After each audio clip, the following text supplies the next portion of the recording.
नमस्कार दोस्तों, हमारे चैनल बात पते की को देखने के लिए, इतना प्यार देने के लिए, इतना अप्रिशिएट करने के लिए आप सभी का बहुत बहुत धन्यवाद। हमारे साथ बने रहिए, हमारे चैनल को जरूर शेयर कीजिए, लाइक कीजिए, सब्सक्राइब कीजिए।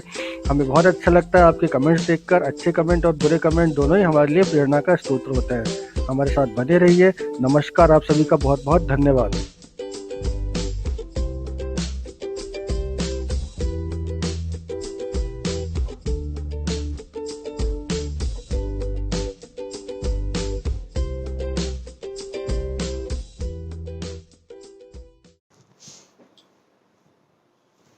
नमस्कार, मैं डॉक्टर सुधा।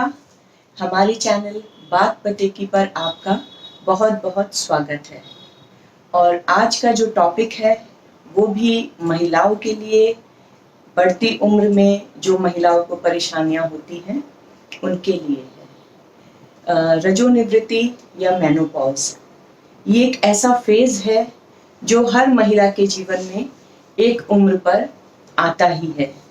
और जब जब ये फेज आता है अपने साथ कई तरह की परेशानियां जीवन में लेकर आता है। ये वो समय है, ये वो दौर होता है जब परिवार में एक महिला की जो ज़रूरत है सिर्फ उसकी जिम्मेदारियों तक ही सीमित होकर रह जाती है।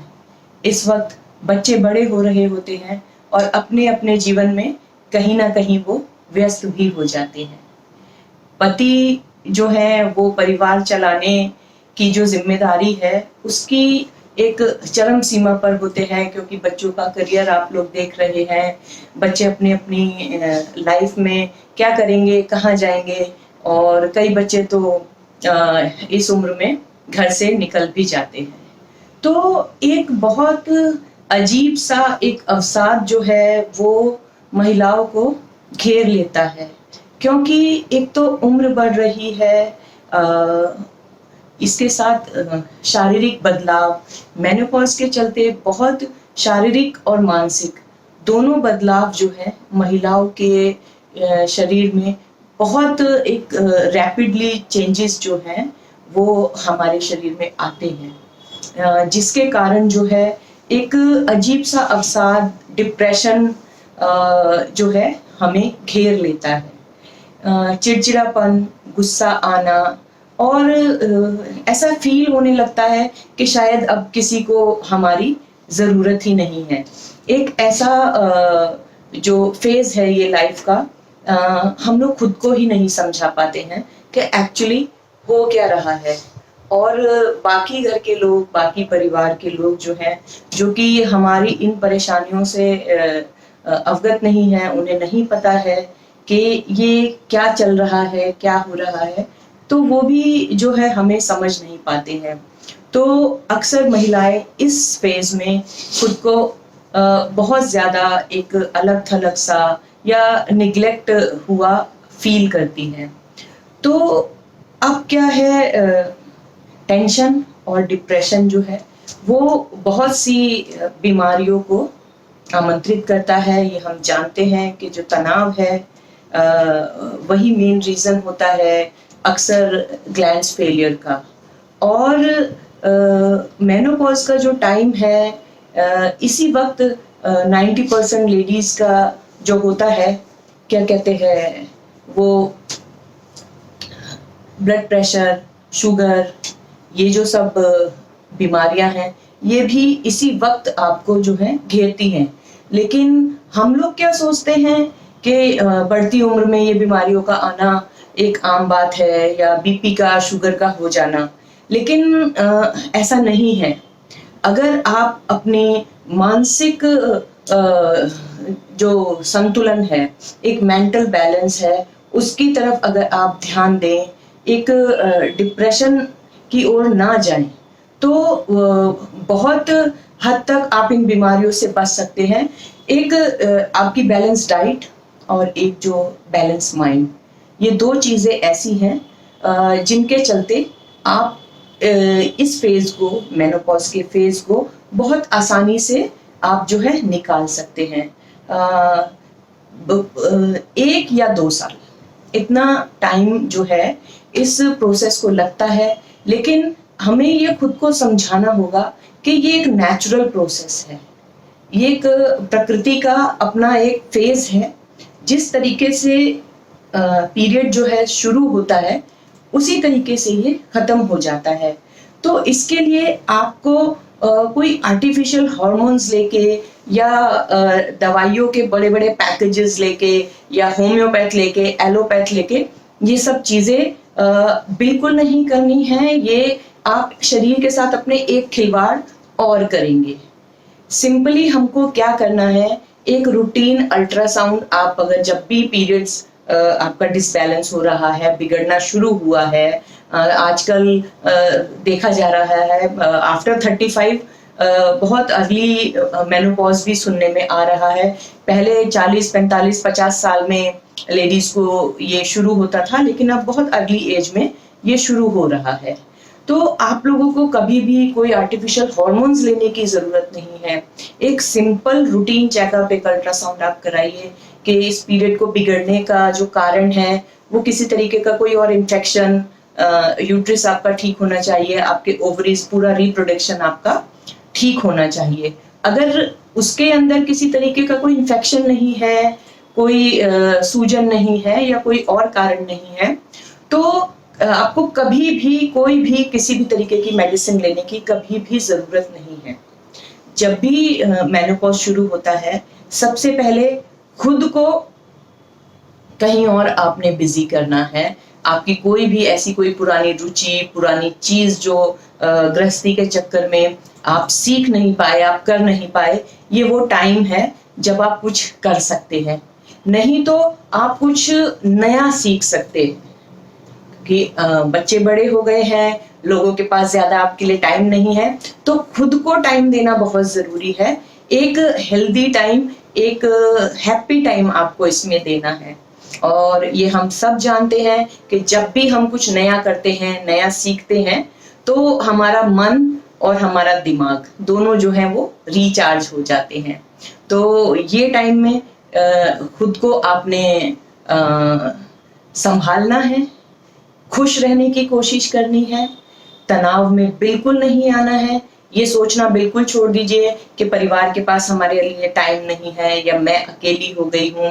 इस तरीके की बातों से आपने अपने आप को दूर रखना है और जीवन में कुछ क्रिएटिव करने का, कुछ नया करने का जो है आपने मौका देखना है और अपने आप को बिल्कुल बिजी करना है। तो अगर आप टेंशन में नहीं आते हैं, डिप्रेशन में नहीं आते हैं, तो आपकी मेंटल हेल्थ ठीक रहेगी, और जिसकी मेंटल हेल्थ ठीक रहेगी उसकी फिजिकल हेल्थ बहुत कम जो है उसको नुकसान होगा। अगर आप दिमाग से ठीक है तो आप अपने शरीर से भी ठीक रहेंगे। अब जो हमारी फिजिकल हेल्थ है उसके लिए हमारा खान पान बहुत मायने रखता है। तो जो डाइट है, आपको कैल्शियम और आयरन का बहुत आपने ध्यान रखना है, क्योंकि इस टाइम में एक्सेस ब्लीडिंग बहुत हो जाती है और पीरियड जब शुरू होता है तो कई कई दिन तक लगातार होता रहता है। तो जो खून की कमी है वो आती है और हड्डियों से जुड़ी परेशानियां, कमर दर्द और ये पीठ दर्द, कंधे दर्द, ये जॉइंट पेन वगैरह, ये भी बहुत जो है औरतों को सुनने में आते हैं। तो आपने आयरन और कैल्शियम, ये दोनों चीजों का बहुत ध्यान रखना है। एक बैलेंस डाइट लेनी है कि जिससे आपको कमजोरी और वीकनेस बिल्कुल ना आए।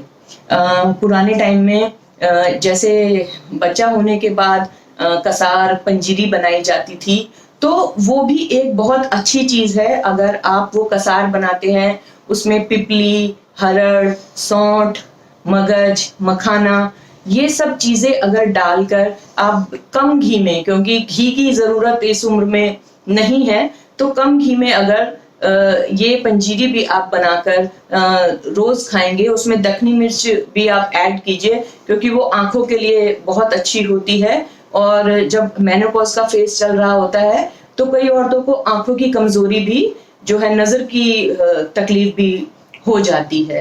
तो इन सब चीजों का आपने बहुत ध्यान रखना है कि खाना आप क्या खा रहे हैं। और जो नॉन वेजिटेरियन है, जो मांसाहारी लोग हैं, वो चिकन सूप, पाए का सूप, ये सब ले सकते हैं, जो कि आपकी हड्डियां जो है मजबूत रहें।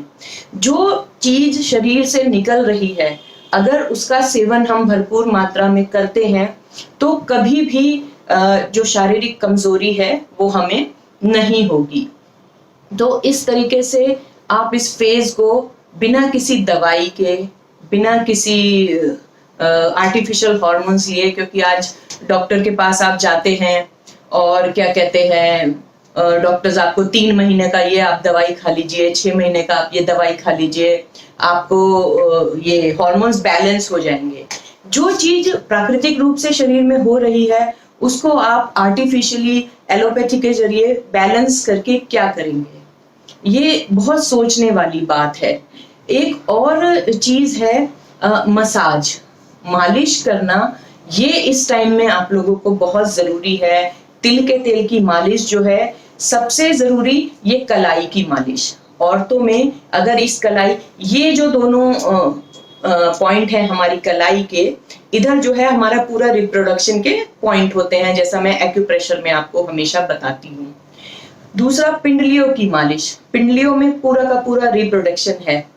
कमर की मालिश, तो ये जो मालिश है आपने कम से कम हफ्ते में 2 बार जरूर करानी है, जिससे कि आपके जो इंटरनल ऑर्गन हैं और यहाँ पर हमारा लिम्फ ग्लैंड भी होता है, इसको भी आप प्रेस करेंगे इस तरीके से। ये कलाई की लाइन है, इससे 1 उंगली नीचे, ये जहां मेरा कलावा आपको दिख रहा है, बिल्कुल यहाँ बीचों बीच हमारा लिम्फ ग्लैंड का पॉइंट होता है। अगर आप रोज इस तरीके से इसको यहाँ प्रेस करते हैं तो लिम्फ ग्लैंड जो होता है वो हमारे हार्मोन्स को बैलेंस करता है। तो ये नेचुरली आपके हार्मोन्स को बैलेंस करेगा, बजाय इसके कि आप कोई दवाई खा के अपने हार्मोन्स को बैलेंस करें।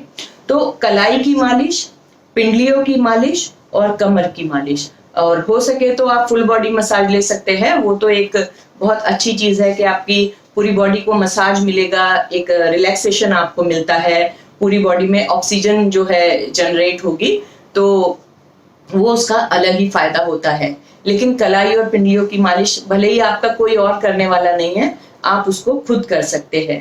तो सबसे पहली बात, तनाव से बचना है, खुद को जितना खुश हो सके, चाहे कैसे भी आपने खुश रखना है।